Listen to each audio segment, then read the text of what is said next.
Dent. She is educator, counselor, writer, soloist, Christian speaker, Bible study teacher. Boy, you got it all. Goodness. And mother, yeah. And mother, author, and you were a beauty queen. I was a model and a beauty queen, believe it or not, back in those days, way back. Well, you still got it. Yeah, what do you that's mean, right. believe it or not? Well, you know, things change over time.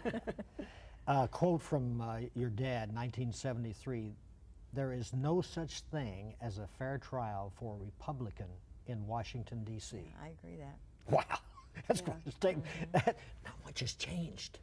Well, I tell you though, when you go through an administration, that goes down. The guilt by association takes the ship and everyone with it. That's right. And so my father was very fortunate that in the end, God threw him a life preserver, and he was one of the few that did not go to prison. It's amazing. Bob Halderman wrote, Harry Dent, he's too much of a Boy Scout. So that kind of exonerated him from that inner circle.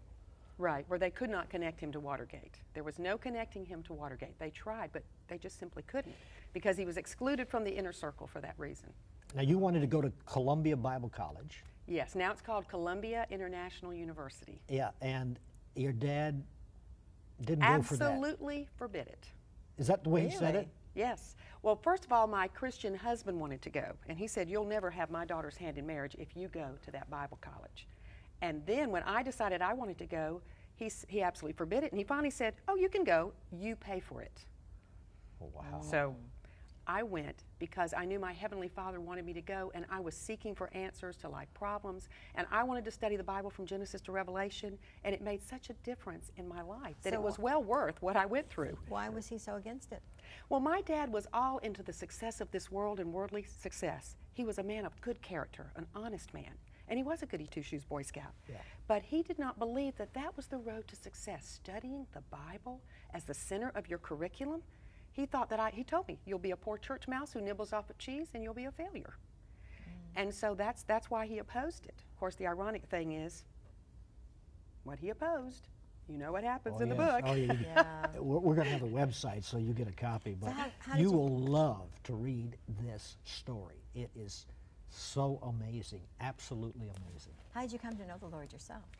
It was through a ministry called Young Life. I was in Washington, yes. D.C., and we had moved so much in my dad's political career that the rug was pulled out from underneath my sister and me so many times that I was looking for help and for answers. And I got invited to a Young Life meeting, and that's where I learned that it wasn't just about going to church.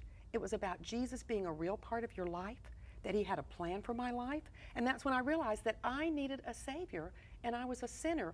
My family was on the road to heaven by good works. Yes. And I realized I couldn't get there by my good works. I would never be good enough. And my dad eventually realized that same thing. It just took longer for him to realize it. Because in the end, he said, you know, he realized he was a self-righteous man. Wow. Sometimes somebody that is a good works and a good honest person are sometimes the hardest people to reach with the gospel because they rely on their good works. Exactly. I'm perfectly fine. Yeah, exactly. Yeah. Now, were you upper class financially in that lifestyle? Well, you know, my mom and dad brought us up to be the typical American people. We never, you know, had a lot of wealth when we were growing up, and so when it came later, we weren't really used to it.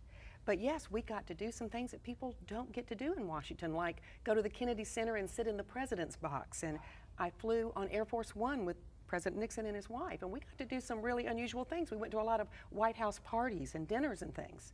So not many people get to do those things. Now, Harry Dent, your dad, I mean, he had to be brilliant because I've read so much about Nixon, and he didn't have anybody around him that was not as brilliant or more than he. He did have some brilliant men, and my dad was a big picture man. He could just see the bird's eye view of everything, and that is just a certain kind of intelligence that gives you wisdom in making decisions. But he didn't have the big picture of what God's plan and God's view was about. His big picture was all about man, you know. So later, he would see God's big picture of everything. Now, Alton, is that the way your husband's name? Yeah, Alton. You got the southern beat to that, yes. You met him in high school. Yes. And your father was not very fond of him. He was not very fond of him. When he decided to leave his business major at the University of South Carolina and go to Columbia Bible College, now Columbia International University. That was one reason. He said, how's he going to support, you know, every father wants their daughter to be well taken care of. You know, and he came from a poor and humble background. Both of his parents, godly people, they both died this year. They are deaf and only communicate in sign language. Really? So because That's of that, so neat. they lived at the poverty level for many years and worked hard, but never lived off the government, never declared disability, always worked and provided their own way. And really, they were very similar to my parents in their ethics and their character. But yes, their opportunities were from here to here. I thought it was so neat. Married in '75, and the wedding gift her dad gave was a painting of a shack in the woods. Because he kept trying to remind us, if you continue my down this road, goodness. you're going to be poor the rest of your life. Now, Oh, that was in addition to other wedding gifts, but that was just his subtle reminder. Isn't Yes. quite a But we wedding didn't gift? keep that painting if you read in the book. Yeah, that's right. But isn't, I mean, reading this book, but I mean, this is just some that I pulled out because I enjoy it so much. But when you get your copy, you'll find things that you did not know. You say, my dad was found your prayer list, and Dad's name and others were on that list. Now, His name was at the top. okay, now, how did he even desire to look in some of your things to find that prayer list? My dad was worried sick that when we got married, we were working ourselves through school, paying our own way.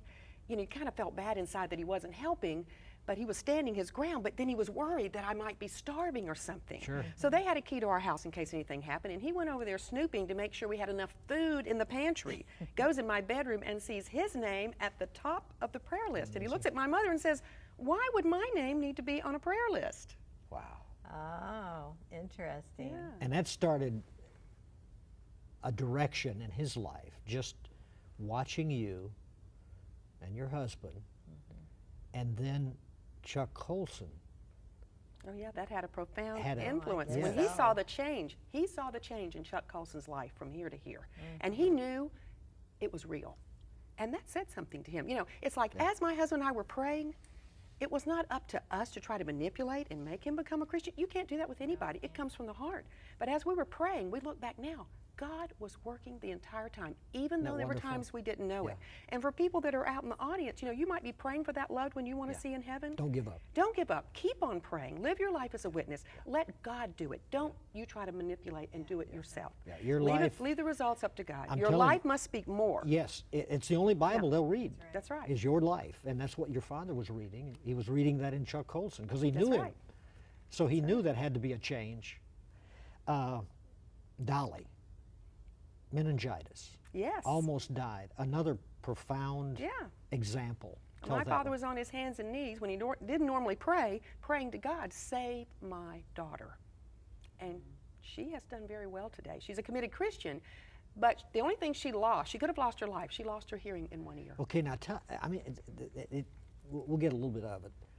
How did she get meningitis? Because that was so unusual.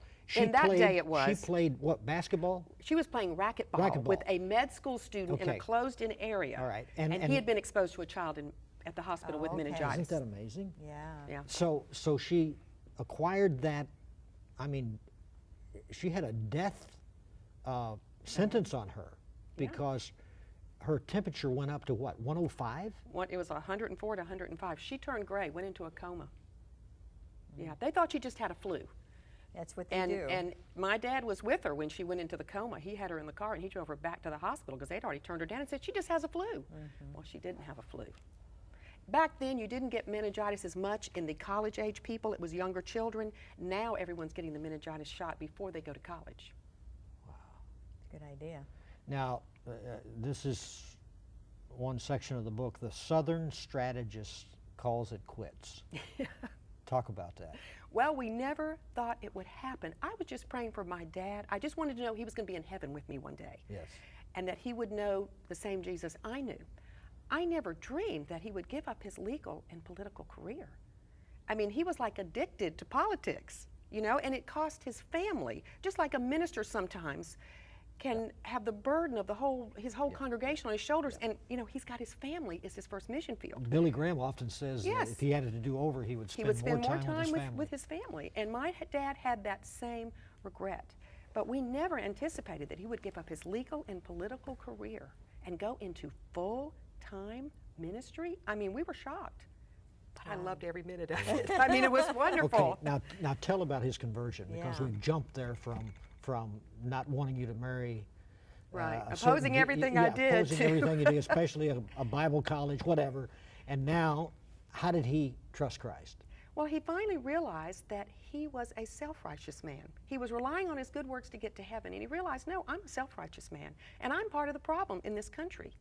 And that's when he gave his life to Jesus and began to walk in a different direction. One of the things that happened right before that was he went on a Holy Land trip with Dr. Ed Young out in Houston, and he called me up at like 2 a.m. in the morning. He goes, Ginny, Jesus is real. I walked where Jesus walked. It's all real. It's all true. And I said, Daddy, I know that. But it just made it real to him. It was just so many things intervened. God was working the entire time we were praying through people. One man in his neighborhood came up and sat down and shared the gospel with him. And it was better that he do that than his daughter. Goodness gracious. I did slip a little plaque under his pillow that said, the purpose of life is to serve God.